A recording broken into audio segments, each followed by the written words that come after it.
নমস্কাৰ আৰু লগতে সকলোকে গুড ইভিনিং। এয়া বৰ্তমানে মই আছোঁ আমাৰ শুৱালকুছি নদীৰ পাৰত বা বালিচৰত, আৰু সৌপিনে হ'ল সৌটো দেখিছেনে, সৌটো হ'ল নদী, আৰু এইপিনে আছে ফিল্ডখন। ৰ'ব এক ছেকেণ্ড,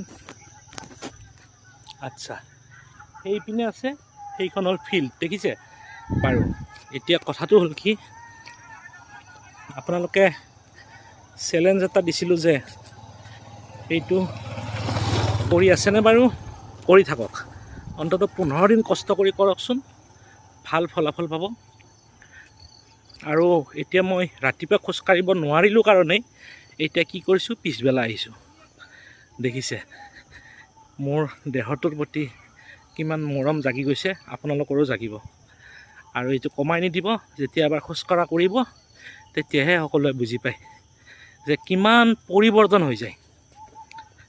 গতিকে খোজকাঢ়ি থাকক, সকলো ভালে থাকক, কুশলে থাকক।